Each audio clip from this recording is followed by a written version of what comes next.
Hi, everybody. Welcome to Stop Being Sold, a community of informed consumers who are sick and tired of being sold financial products they don't understand or need. So if you're tired of being a transaction, go ahead and hit that notification bell and also the subscribe button so you don't miss another video from us again. How are you today, Brian? Doing great, Michelle. How you doing? I'm doing good, thank you. So today it's one of your favorite topics. We're going over Roth IRAs, specifically the Roth IRA withdrawal rules if you are under 59 and a half. That's the key, under. So if you're watching this video and you have a Roth or you're thinking about getting a Roth, opening a Roth, I should say, Brian and I have shot quite a few videos on this topic, but specifically we did a video just recently on Roth IRAs explained, and it is absolutely so in-depth. We go over pros, cons, tax consequences, caveats, all that sort of stuff, and even passing on a Roth after you pass. So it's packed full of information, and we've got the link above here, and also we'll put it below in the description so you can go check that one out. Definitely. Yep, it's a good one. It's a long one too, but it's definitely worth the watch. Like, even if you have a Roth IRA right now, do you really know what you have? Right. It's important.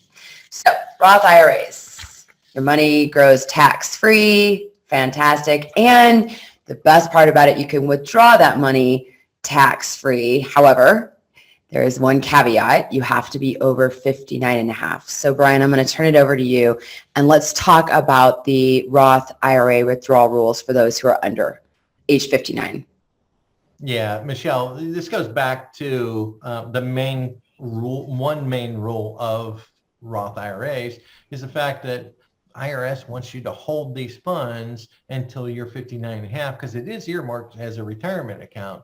Or 5 years. You've got to have the account for 5 years. So what we're going to cover today is withdrawal rules under the age of 59 and a half, depending on your situation, if you've had the account for 5 years or not, if it's under 5 years. So two different scenarios, but they're big differences you must know before you take a withdrawal from your Roth IRA. Okay, so let's dive in.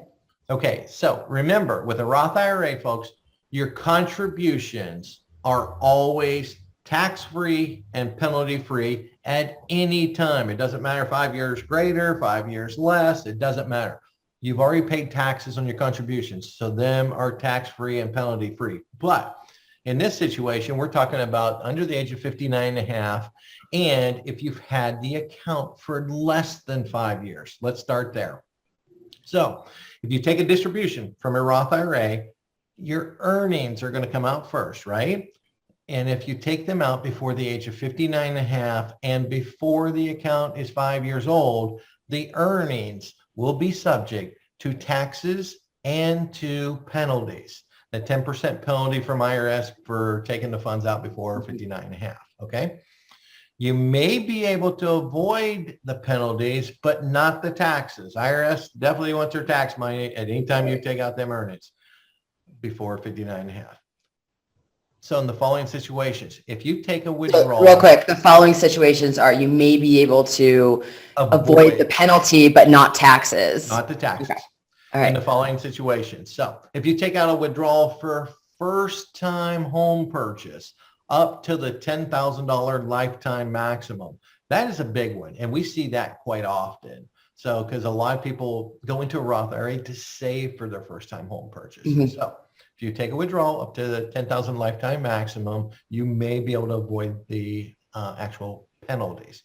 Now also, if you're pulling out funds to pay for qualified educational expenses, or if you're pulling out funds to take care of an adoption or birth-related expenses, also for those that are self-employed, or unhealthy, maybe you had a health situation. So unreimbursed medical expenses or health insurance if you're unemployed today.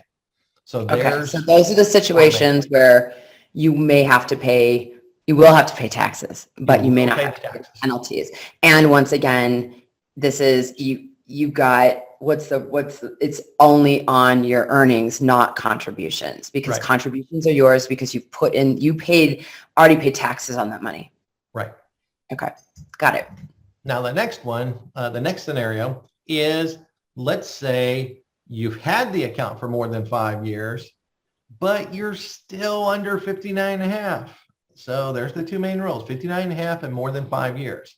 So if you've had it more than 5 years, but you're under 59.5, your earnings will not be subject to taxes if you meet one of the following conditions. Again, first-time home purchase up to $10,000, withdrawal for qualified educational expenses, birth and adoption expenses, unreimbursed medical expenses, or health insurance if you're self-employed. Okay, so the conditions all apply. The difference is if you've held it for over 5 years, you're not, you do not have to, there's no penalties, and you don't have to pay taxes. Right. If you have held it under 5 years, you may not have to pay penalties on these following situations, but you will have to pay taxes. Yes, you're exactly right. That's the so basically 5 years, hold it for 5 years, and it's a lot better for you. It is, yeah. And it's, again, we're talking about the withdrawals of the earnings. Sure. That's it. The contributions, again, are yours 100% tax-free and penalty-free at any time in this product. Right. And so question for you, and you've been in the business, what is it now? I keep forgetting the number, 23 plus, going on 24 years as a financial advisor. So do you recommend people who are looking, for example, I know a few people who've pulled out money from a Roth IRA to purchase that home, that first home, right? Or to help with the down payment. I mean, is the best way to go? You have a Roth, contact a fiduciary, make sure you're working with a fiduciary, and go from there, because, you know, they can see the bigger picture. Is that what your advice would be? Yeah, and money out? sure it's a fiduciary that understands tax rules, right? Understanding the tax implications of your investment accounts. Got it. Okay. Well, thank you for this. And if you enjoyed this video, go ahead and hit that like button so we know you like this content, and we'll keep giving you more of it. Also, don't forget to subscribe to our channel. Thank you so much, Brian, and thank you everybody for watching today. Thanks, everyone. Have a great day.